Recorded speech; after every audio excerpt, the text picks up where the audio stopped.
ماذا يفيد رنينه. ഹബീബായ നബി സല്ലല്ലാഹു അലൈഹി വസല്ലം തങ്ങളുടെ ജന്മത്തിൽ സങ്കടപ്പെട്ടു, പ്രയാസപ്പെട്ടു ഇബ്ലീസുൽ ലഈൻ. പക്ഷേ ആ സങ്കടപ്പെടൽ ഒന്നിനും പരിഹാരമല്ല. ഇബ്ലീസ് അല്ലാഹുവിന്റെ ഹബീബ് മുഹമ്മദുർ റസൂലുള്ളാഹി സ്വല്ലല്ലാഹു അലൈഹി വസല്ലമ തങ്ങൾ ഈ ലോകത്തേക്ക് ജന്മം കൊണ്ട് അനുഗ്രഹീതമായി പിറന്നു വീണപ്പോൾ പ്രയാസപ്പെട്ടു, സങ്കടപ്പെട്ട് കണ്ണീരിലാണ്ടുപോയെങ്കിൽ ലോകത്തെല്ലാം ആഘോഷിക്കുകയാണ്, ഹബീബായ തങ്ങളെ സ്മരിക്കുകയാണ്. അല്ലാഹു തന്നെ ആ നേതാവിന് വലിയ മഹത്വം കൽപ്പിച്ചല്ലോ. പരിശുദ്ധ ഖുർആൻ എടുത്തു നോക്കൂ മുഅ്മിനീങ്ങളെ. അല്ലാഹു ഹബീബായ തങ്ങളെ എത്ര സ്ഥലത്താണ്, എങ്ങനെയൊക്കെയാണ് ബഹുമാനിച്ചിട്ടുള്ളത്. മറ്റെല്ലാ പ്രവാചകന്മാരെയും പേര് വിളിച്ച് അല്ലാഹു ഒരുപാട് നിർദ്ദേശങ്ങൾ നൽകിയപ്പോഴും ഹബീബായ നബി സല്ലല്ലാഹു അലൈഹി വസല്ലമ തങ്ങളെ യാ മുഹമ്മദ് എന്ന പദപ്രയോഗം ഖുർആനിൽ കാണുന്നില്ല. പരിശുദ്ധ ഖുർആൻ, ആ ഖുർആൻ മറിച്ച് നോക്കിയാൽ യാ മൂസ എന്ന അല്ലാഹുവിന്റെ വിളിയാണ് അതിൽ കാണാം. യാ ഈസ എന്ന അല്ലാഹുവിന്റെ പരിശുദ്ധമായ ഖുർആനിൽ അങ്ങനെ പദപ്രയോഗം കാണാം. യാ സക്കരിയ ഖുദിൽ കിതാബ ബിഖുവ, യാ യഹ്യ, യാ ഇബ്രാഹിം എന്ന് തുടങ്ങിയ പദപ്രയോഗങ്ങൾ പരിശുദ്ധ ഖുർആൻ പല സ്ഥലങ്ങളിൽ ആവർത്തിച്ചപ്പോഴും യാ മുഹമ്മദ് എന്ന് പരിശുദ്ധ ഖുർആനിൽ കാണുന്നില്ല. അവിടേക്ക് അല്ലാഹുവിന്റെ പ്രയോഗങ്ങളെ യാ അയ്യുഹൻ നബിയ്യു, യാ അയ്യുഹർ റസൂൽ, യാ അയ്യുഹൽ മുസമ്മിൽ, യാ അയ്യുഹൽ മുദ്ദസ്സിർ എന്ന് തുടങ്ങിയ ഏറ്റവും ബഹുമാനത്തിന്റെ പ്രയോഗങ്ങളാണ് ഹബീബായ തങ്ങളെ പരിശുദ്ധ ഖുർആനിൽ അല്ലാഹു വിളിക്കുന്നത്, പരിചയപ്പെടുത്തുന്നത്. അതുകൊണ്ട് അല്ലാഹു തന്നെ ബഹുമാനിക്കണം, ആദരിക്കണമെന്ന് ലോകത്തെ പഠിപ്പിക്കുകയാണ്.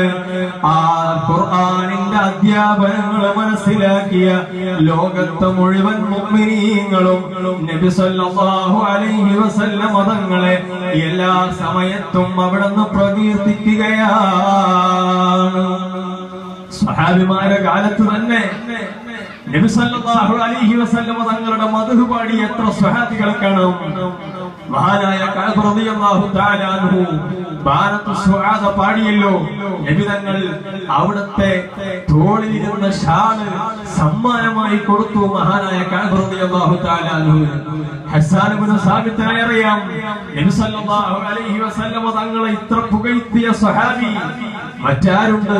നബി സല്ലല്ലാഹു അലൈഹി വസല്ലം തങ്ങൾ അല്ലാഹുമ്മ അയ്യിദുഹു ബിറൂഹിൽ ഖുദ്സ്, അല്ലാഹുവേ ജിബ്രീലിനെ കൊണ്ട് നീ ഹസ്സാൻ ഇബ്നു സാബിത്തിന് ശക്തി പകരണം എന്ന് ഹബീബായ മുഹമ്മദുർ റസൂലുള്ളാഹി നബി സല്ലല്ലാഹു അലൈഹി വസല്ലം തങ്ങൾ ഹസ്സാൻ ഇബ്നു സാബിത്തിന് വേണ്ടി ദുആ ചെയ്തു, പ്രാർത്ഥിച്ചു.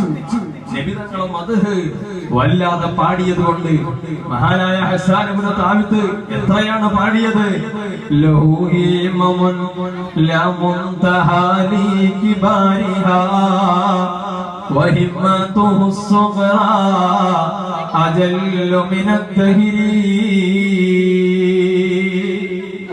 നബി സല്ലല്ലാഹു അലൈഹി വസല്ലം തങ്ങളെ ഏതെല്ലാം രൂപത്തിൽ ആദരിക്കാനും ബഹുമാനിക്കാനും പറ്റുമോ ആ രൂപത്തിലെല്ലാം ഹസ്സാൻ ഇബ്നു സാബിത്ത് റളിയല്ലാഹു തആല അൻഹു നബി സല്ലല്ലാഹു അലൈഹി വസല്ലം തങ്ങളെ മദ്ഹ് പാടി പാടി ഒരുപാട് പറഞ്ഞിട്ടുണ്ട്. ശബീഹുക ബദ്റുൽ ലൈലി ബൽ അൻത അൻവറു വവജ്ഹുക മിമ്മാഇൽ മലാഹാതി യസ്ഹറു فثلثك كافور وربعك عنبر وخمسك ياقوت وباقيك جوهر. ഹബീബായ നബി സല്ലല്ലാഹു അലൈഹി വസല്ലം തങ്ങളെ സൗന്ദര്യത്തിന്റെ എല്ലാ ഉദാത്തമായ ഏറ്റവും കൂടുതൽ സൗന്ദര്യവൽക്കരിക്കാൻ പറ്റുന്ന സാഹിത്യ പ്രയോഗങ്ങൾ പ്രയോഗിച്ച് ഹസ്സാൻ ഇബ്നു സാബിത്ത് റളിയല്ലാഹു തആല അൻഹു നബി സല്ലല്ലാഹു അലൈഹി വസല്ലം തങ്ങളെ പാടിപ്പുകഴ്ത്തിയിട്ടുണ്ട്. അതുകൊണ്ട് ആ സ്വഹാബി വര്യനക്ക് വേണ്ടി പ്രത്യേക ദുആ അല്ലാഹുവിന്റെ റസൂൽ നൽകിയല്ലോ. അല്ലാഹുമ്മ അയ്യിദുഹു ബിറൂഹിൽ ഖുദ്സ്. അല്ലാഹുവേ ഹസ്സാൻ ഇബ്നു സാബിത്തിന് നീ റൂഹുൽ ഖുദ്സ് കൊണ്ട് ശക്തി പകരണേ അല്ലാഹ് എന്ന പ്രാർത്ഥന നടത്തിയല്ലോ. അതുകൊണ്ട് മുഅ്മിനീങ്ങളെ ഹബീബായ തങ്ങൾക്ക് വേണ്ടി സമയം ചെലവഴിക്കാൻ, അവിടുത്തെ മദഹ് പാടാൻ, പറയാൻ, ആ വേദിയിൽ പങ്കിടാൻ എന്റെ മുഅ്മിനീങ്ങളെ ഏറ്റവും നല്ല മഹത്തായ സമയമാണ്. ആ സമയം കാണലിൽ പടച്ച റബ്ബ് വലിയ ബറക്കത്ത് നൽകുകയാണ്. നബി തങ്ങളെ മദഹ് പാടുന്നത് വെറുതെയല്ല. ബിമദ്ഹിൽ മുസ്തഫ തഹയൽ ഖുലൂബ് വതുഗ്തഫറുൽ ഖതായാ വദ്ദുനൂബ്. ഹൃദയത്തിന് ജീവൻ ലഭിക്കണമെങ്കിൽ, ഹൃദയത്തിന് ജീവൻ ലഭിക്കണമെങ്കിൽ ആത്മാവ് മരിച്ചുപോയാൽ പിന്നെ നമ്മുടെ ജീവിതത്തിന് എന്തർത്ഥമാണുള്ളത്? ആത്മാവിനാണല്ലോ ഏറ്റവും നല്ല സജീവത വേണ്ടത്. ദിക്റിന്റെ മജ്‌ലിസിൽ വരാൻ, സ്വലാത്തിന്റെ ഹൽഖകളിൽ പങ്കെടുക്കാൻ, നിസ്കാരത്തിന് കൃത്യമായി പങ്കെടുക്കാൻ നല്ല മനസ്സ് വേണ്ടേ നമുക്ക്? ആ മനസ്സുണ്ടാകാനുള്ള എന്ത് മരുന്നാണ് നമ്മൾ കയ്യിലുള്ളത്? അതിനുള്ള മരുന്നാണ് ബിമദ്ഹിൽ മുസ്തഫ തഹയൽ ഖുലൂബ്. ഹൃദയം മരിച്ചുപോയ മനുഷ്യന്റെ ഹൃദയത്തിന് സജീവത ലഭിക്കാൻ ഹബീബായ തങ്ങളെ പാടിപ്പുകഴ്ത്തു. അവിടത്തെ മദ്ഹ് പറയൂ. അവിടെ കൊണ്ട് നിർത്തിയില്ലല്ലോ. മഹാനായ ഇമാം ബുസൂരി തങ്ങൾ പാടിയ വരിയല്ലേ, വതുഗ്തഫറുൽ ഖതായാ വദ്ദുനൂബ്. സാഹചര്യങ്ങൾ കടിമപ്പെട്ട് ധാരാളം പാപങ്ങൾ ചെയ്തു പോയ സാധുക്കളാണ്, പാപികളാണ്. ആ പാപങ്ങളെല്ലാം പൊറുക്കാൻ ഹബീബായ തങ്ങളെ മദ്ഹ് പറയുമ്പോൾ നബി സല്ലല്ലാഹു അലൈഹി വസല്ലം തങ്ങളെ കുറിച്ച് പറയുന്ന സ്ഥലത്ത് വന്നിരിക്കുമ്പോൾ അതാ നമ്മുടെ പാപങ്ങൾ പുറത്തു തരികയാണ്. കാരണം പടച്ചവൻ ഇഷ്ടപ്പെട്ട വലിയ അമലാണ് ഹുബ്ബുൻ നബി വമദ്ഹുഹു ഖൈറുൽ അമൽ.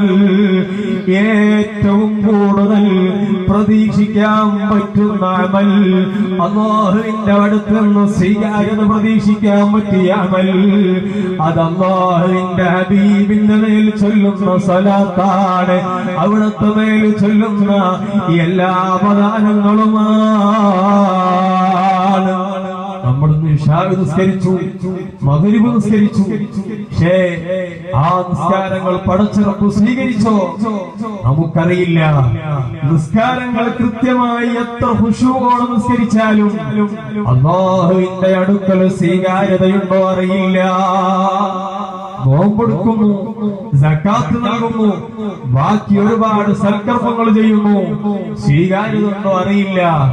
പക്ഷേ പടച്ച റബ്ബ് തട്ടാത്ത ഏറ്റവും മഹത്തായ ഒരു അമൽ ഹബീബുൽ വറ മുഹമ്മദുർ റസൂലുള്ളാഹി നബി സല്ലല്ലാഹു അലൈഹി വസല്ലം തങ്ങളുടെ മദ്ഹ് പറയലാണ്, അവിടുത്തെ മേൽ സ്വലാത്ത് ചൊല്ലലാണ്.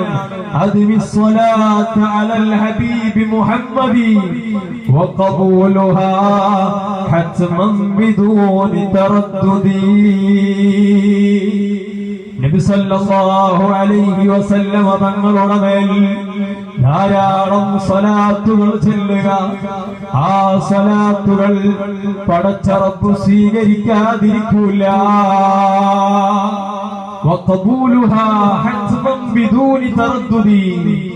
സംശയലേശമന്യേ നമുക്ക് പ്രതീക്ഷിക്കാൻ പറ്റുന്ന അമലാണ് ഹബീബായ മുഹമ്മദുർ റസൂലുള്ളാഹി സല്ലല്ലാഹു അലൈഹി വസല്ലമ തങ്ങളുടെ മേലുള്ള സ്വലാത്ത് ചൊല്ലൽ, അവിടുത്തെ മദ്ഹ് ചൊല്ലൽ. ആ മദ്ഹിന്റെ സദസ്സിൽ പങ്കെടുത്ത് നമ്മുടെ സമയം ചെലവഴിക്കൽ പടച്ചറപ്പ് അങ്ങനെ സ്വീകരിക്കുന്ന വലിയ അമലായി നമ്മിൽ നിന്ന് ഖബൂൽ ചെയ്യുമാറാവട്ടെ.